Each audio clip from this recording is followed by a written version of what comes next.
آیت تطہیر کی تلاوت فرماتے تھے۔ ابن عقدہ نے بہت سی اسناد کے ساتھ اہل بیت اور ابی بردہ اور ابی رافع سے یہ حدیث نقل کی ہے۔ شیخ الطائفہ امالی میں لکھتے ہیں کہ ابی حمیر کا بیان ہے کہ رسول خدا صلی اللہ علیہ وسلم 40 دن تک علی و فاطمہ کے دروازے پر آتے تھے اور دروازے کے دونوں سروں کو پکڑ کر کہتے تھے السلام علیکم اہل البیت ورحمۃ اللہ وبرکاتہ، الصلاۃ الصلاۃ، اور پھر آیت تطہیر کی تلاوت فرمایا کرتے تھے۔ تو یہ شیعہ سنی کتب سے، شیعہ سنی تفاسیر سے یہ پتہ چلتا ہے کہ یہ جو آیت ہے سورہ طٰہٰ کی آیت نمبر 23، یہ خصوصی طور پر اہل بیت کے بارے میں نازل ہوئی ہے۔ جو لطیف نقطہ میں یہاں آپ کی خدمت میں پیش کرنا چاہتا ہوں وہ یہ ہے کہ قرآن مجید میں بسم اللہ کی بے سے لے کر والناس کے سین تک صرف ایک مقام ہے جہاں پر اہل بیت کو نماز پڑھنے کا حکم دیا گیا ہے۔ رسول خدا کو بھی اور اہل بیت عظام علیہ السلام کو بھی نماز پڑھنے کا حکم دیا گیا، یہ ایک مقام ہے۔ اس کے علاوہ کسی اور جگہ پر آپ کو نہیں ملے گا۔ کیوں نہیں ملے گا؟ اس لیے کہ اس ایک مرتبہ اللہ تعالیٰ کا حکم آ جانے کے بعد اہل بیت اور رسول اکرم صلی اللہ علیہ وسلم پابندی کے ساتھ نماز پڑھنے لگے تھے۔ لیکن آپ دیکھیں کہ قرآن مجید میں امت کو، اور یہ یاد رہے کہ جب ہم امت کہتے ہیں تو وہ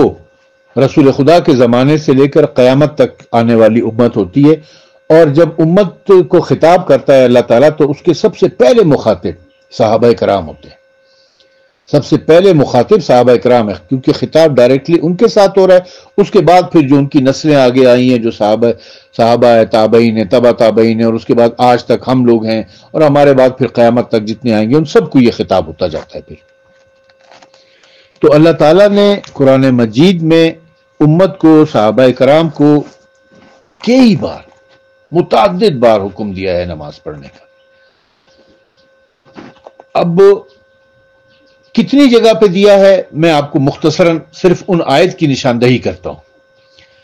سورہ بقرہ کی آیت نمبر 45، سورہ بقرہ کی آیت نمبر 83، سورہ بقرہ کی آیت نمبر 110، سورہ بقرہ کی آیت نمبر 154، سورہ بقرہ کی آیت نمبر 235، سورہ آل عمران کی آیت نمبر 43، سورہ نساء کی آیت نمبر 102 اور 103، سورہ انعام کی آیت نمبر 72، سورہ یونس کی آیت نمبر 87، سورہ ہود کی آیت نمبر 114، سورہ ابراہیم کی آیت نمبر 31، سورہ حجر کی آیت نمبر 98، سورہ نحل کی آیت نمبر 18، سورہ بنی اسرائیل کی آیت نمبر 79، سورہ بنی اسرائیل کی آیت نمبر 110، سورہ طٰہٰ کی آیت نمبر 14، سورہ طٰہٰ کی آیت نمبر 135، سورہ حج کی آیت نمبر 41، سورہ حج کی آیت نمبر 77، سورہ مومنون کی آیت نمبر 2، سورہ مومنون کی آیت نمبر 9، سورہ نور کی آیت نمبر 56، سورہ عنکبوت کی آیت نمبر 45، سورہ روم کی آیت نمبر 17، سورہ روم کی آیت نمبر 31، سورہ لقمان کی آیت نمبر 17، سورہ احزاب کی آیت نمبر 33، سورہ قاف کی آیت نمبر 29 تک 24 تا 29، سورہ نجم کی آیت نمبر 48 اور 49، سورہ نجم کی آیت نمبر 62، سورہ واقعہ کی آیت نمبر 74، سورہ مجادلہ کی آیت نمبر 13، سورہ حاقہ کی آیت نمبر 52، سورہ مزمل کی آیت نمبر 20، سورہ مدثر کی آیت نمبر 43، سورہ دہر کی آیت نمبر 25، سورہ اعلیٰ کی آیت نمبر 15، سورہ علق کی آیت نمبر 19، سورہ بینہ کی آیت نمبر 5، سورہ معون کی آیت نمبر 4، سورہ کوثر کی آیت نمبر 2۔ اب کتنے مقامات تھے یہ؟ 50 سے زیادہ مقامات ہیں۔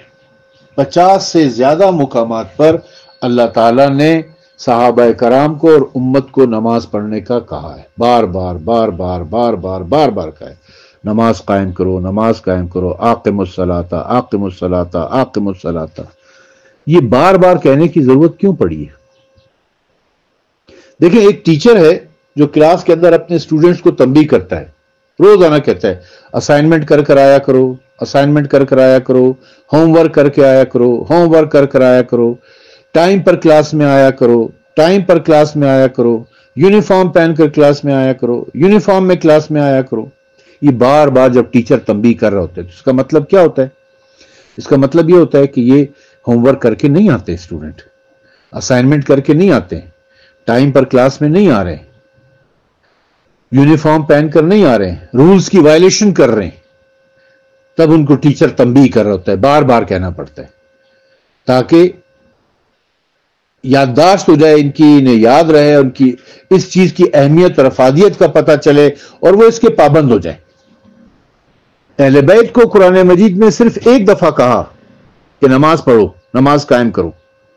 دوبارہ کہنے کی ضرورت نہیں پڑی ان کو۔ صحابہ کرام کو 50 مرتبہ کہا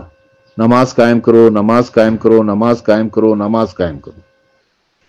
سمجھ آ رہی میں کیا بات کہنا چاہ رہا ہوں آپ کو؟ بس اس نقطے کی طرف آپ کو متوجہ کرنا چاہتا تھا۔